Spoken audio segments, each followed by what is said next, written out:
जम्मू कश्मीर और हिमाचल में बर्फबारी का असर देश की राजधानी दिल्ली से लेकर यूपी के कई जिलों में नजर आया। दिल्ली एनसीआर में स्मॉग और घने कोहरे की डबल अटैक से लोगों का दम घुटने लगा है। यूपी के कई जिलों में प्रदूषण और स्मॉग की वजह से विजिबिलिटी काफी कम हो गई। राजधानी दिल्ली, नोएडा, मेरठ, बागपत से लेकर लखनऊ तक स्मॉग के साथ सांसों पर संकट नजर आया। दिल्ली एनसीआर में प्रदूषण और कोहरे की दोहरी मार। स्मॉग और कोहरे की चपेट में पूरा दिल्ली एनसीआर। कई इलाकों में एक्यूआई पहुंचा 350 के पार।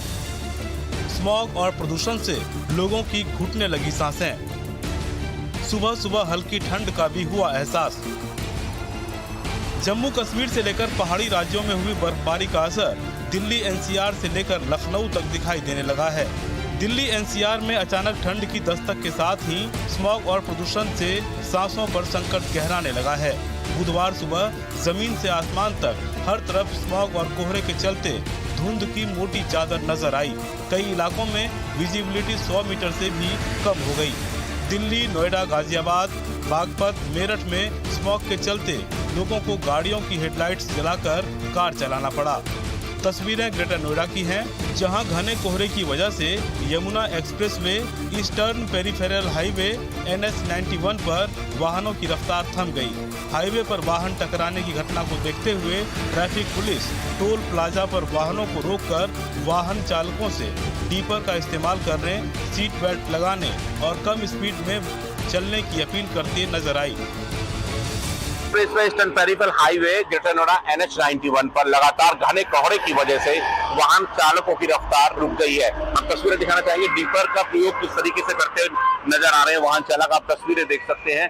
जो तस्वीरें हैं साफ तौर पर ये कहीं ना कहीं जो घने कोहरे की वजह से जो वाहन चालक है दिन में भी जो डीपर है उसका प्रयोग करते हुए नजर आ रहे हैं। आपको बता दें सर्दी का पहला कोहरा है जो आज तेजी से बढ़ता हुआ नजर आ रहा है। लगातार घने कोहरे की वजह से जो वाहन है उनकी रफ्तार कहीं ना कहीं रुकती हुई नजर आ रही है।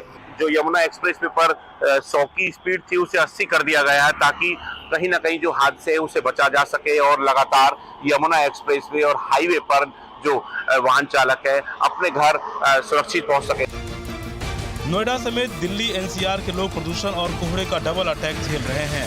नोएडा का एक्यूआई 350 के करीब पहुंच गया है।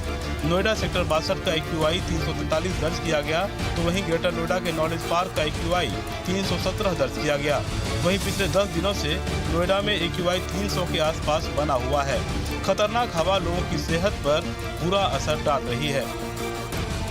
दिल्ली एनसीआर के लोगों को आज मौसम का डबल अटैक झेलना पड़ रहा है। सुबह से ही जो विजिबिलिटी है वो काफ़ी कम है। आसमान में पूरी तरीके से कोहरा छाया हुआ है, जिसके चलते कई इलाकों में वाहनों की रफ्तार पर भी ब्रेक लगता हुआ नज़र आ रहा है। नोएडा के महामाया फ्लाईओवर पर हम मौजूद हैं। सबसे पहले आपको गाड़ियों की तस्वीरें दिखाएं तो जितनी भी गाड़ियां इस रोड से होकर निकल रही हैं तमाम गाड़ियां लाइट जलाकर चलने के लिए मजबूर हैं। लाइट जलाकर, इंडिकेटर जलाकर तमाम जो गाड़ियां हैं वो चल रही हैं और कई इलाकों में 100 मीटर से भी कम विजिबिलिटी होने के चलते गाड़ियां चलाने में लोगों को दिक्कतों का सामना करना पड़ रहा है। गुलाबी सर्दी की दस्तक है।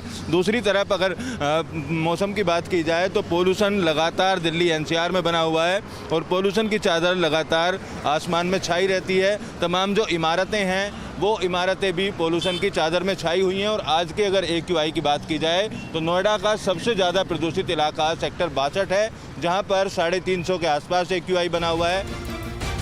गाजियाबाद में भी सीजन में पहली बार घना कोहरा छा गया। गाजियाबाद की हवा लगातार जहरीली होती जा रही है। दूसरी ओर सीजन में पहली बार कोहरे ने दस्तक दी। सुबह सुबह इलाकों में कोहरा छाया रहा। कोहरा भी इतना घना कि 100 कदम दूर भी दिखाई नहीं दे रहा था। कोहरे के साथ हल्की हल्की ठंड भी पड़ गई है। तस्वीरों में आप देख सकते हैं हाई राइज बिल्डिंग किस तरह धुंध की चादर में लिपटी नजर आ रही है। एक बार तस्वीर आपको हाई राइज बिल्डिंग की दिखाना चाहेंगे जो फिलहाल धुंध की चादर में आपको लिपटी नजर आएगी। फिलहाल जो दिल्ली एनसीआर के लोग हैं कोहरे के साथ उन्हें पोल्यूशन का भी डबल अटैक झेलना पड़ रहा है। गाजियाबाद का एयर क्वालिटी इंडेक्स 300 के पार बना हुआ है, यानी गाजियाबाद रेड जोन में बना हुआ है। गाजियाबाद नगर निगम की तरफ से लगातार फॉगिंग तो कराई जा रही है, लेकिन प्रदूषण को घटाने में उसका कोई फायदा नहीं दिख रहा। सीजन का पहला कोहरा है, लेकिन कोहरे के अंदर पॉल्यूशन के जो कण हैं उसके बाद ये स्मॉग बन जाता है। तस्वीरें आप देख सकते हैं गाजियाबाद की, अभी भी जो धुंध है यानी स्मॉग है वो चारों तरफ देखने को मिल रहा है। सेंट्रल पोल्यूशन कंट्रोल बोर्ड के आंकड़ों की माने तो गाजियाबाद का एयर क्वालिटी इंडेक्स 300 को पार कर चुका है, यानी रेड जोन के अंदर गाजियाबाद है और अब से नहीं लगातार रेड जोन में गाजियाबाद बना हुआ है। गाजियाबाद का वसुंधरा इलाका जो है वहाँ का एयर क्वालिटी इंडेक्स 353 है, इंदिरापुरम का 263, संजय नगर का 258 और लोनी का एयर क्वालिटी इंडेक्स 302 है। तो ऐसे में आप समझ सकते हैं कि गाजियाबाद में चारों तरफ ये धुंध की सफ़ेद चादर देखने को मिल रही है, जिसे स्मॉग कहते हैं, क्योंकि पॉल्यूशन के कण इसमें मिले रहते हैं। PM 2.5 और PM 10 अपने स्टैंडर्ड लेवल से कई गुना ज़्यादा इस वक्त हवा के अंदर है, जो बच्चे और बुजुर्गों के लिए सबसे ज़्यादा खतरनाक हैं। ये वास्तव में तो प्रदूषण ही है, पैदल चलने वालों को परेशानी है। थोड़ी मतलब जो 20 मीटर से ज़्यादा का मतलब 20 मीटर से ज़्यादा कम दिखाई दे रहा है, वाहन बहुत तेज चल रहे हैं, उनमें परेशानी होती है, कोई दुर्घटना हो सकती है। घर से निकलते जब हमने कोहरे को देखा तो दिल बहुत खुश हुआ और आते ही अप्रैल वगैरह पड़ा सर्दी से बचने के लिए।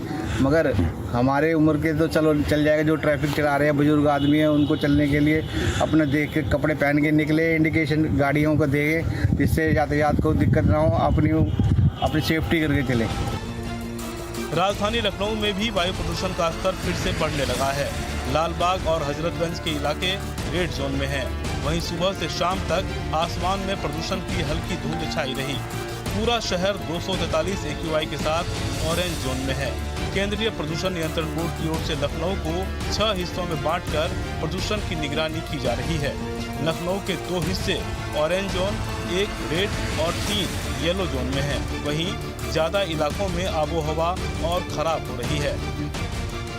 यूपी की राजधानी लखनऊ में प्रदूषण एक बार फिर से खतरनाक तरीके से बढ़ता हुआ नजर आ रहा है। अगर कल की बात करें तो कल पूरे दिन यानी कि सुबह से लेकर शाम तक स्मॉग की चादर शहर में तमाम जगहों पर छाई हुई नजर आई। और आज भी आप देखिए सुबह की तस्वीर है और आपको, हालांकि ये फॉग नहीं बल्कि स्मॉग है, क्योंकि जो धुएं और जो प्रदूषण के जो कण हैं वो जहर की तरह हवा में घुले हुए हैं, जो किसी के स्वास्थ्य के लिए काफ़ी नुकसानदायक साबित हो सकते हैं। हालांकि अगर पूरे शहर की बात करें तो सबसे प्रदूषित इलाका इस वक्त लखनऊ में जो तालकटोरा का इलाका है और जो लालबाग, क्योंकि वहाँ पर एयर क्वालिटी इंडेक्स जो है वो बेहद ख़राब है। हालांकि जो दूसरे इलाके हैं जो रिहायशी इलाके माने जाते हैं लखनऊ के, जिसमें अगर हम इंदिरा नगर की बात करें, गोमती नगर की बात करें, तो अभी तक वो थोड़े से सेफ जोन में थे, क्योंकि वहाँ पर जो प्रदूषण का लेवल था वो थोड़ा कम था। लेकिन आज वहाँ भी प्रदूषण काफ़ी बढ़ा हुआ नजर आ रहा है। मेरठ में भी कोहरे और ठंड का असर नजर आया। सुबह सुबह जैसे ही लोग अपने काम के लिए निकले तो सड़क पर कोहरा पसरा हुआ था और ठंड का एहसास होने लगा। सड़क पर वाहन लाइट और इंडिकेटर के साथ रेंगते नजर आए। ऐसे में मौसम वैज्ञानिकों ने राहत की सांस ली है, क्योंकि नवंबर का पहला हफ्ता गर्म महसूस किया गया था। अचानक मौसम में आए बदलाव की वजह से लोग जैकेट और स्वेटर पहनकर सुबह सुबह काम पर निकले। बागपत में भी ठंड और कोहरे का असर दिखा। पूरा हाईवे सफेद चादर से ढका नजर आया। कम विजिबिलिटी की वजह से वाहन रेंगते नजर आए। कोहरे के साथ साथ ठंड भी बढ़ गई, जिसका असर साफ साफ नजर आया।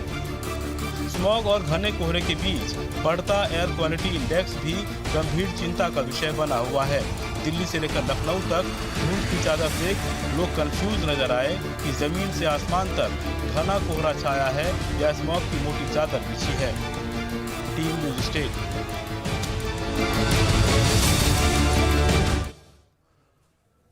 बड़ी खबर, बुलडोजर एक्शन पर यूपी सरकार का बयान। तो बड़ी खबर जिस तरीके से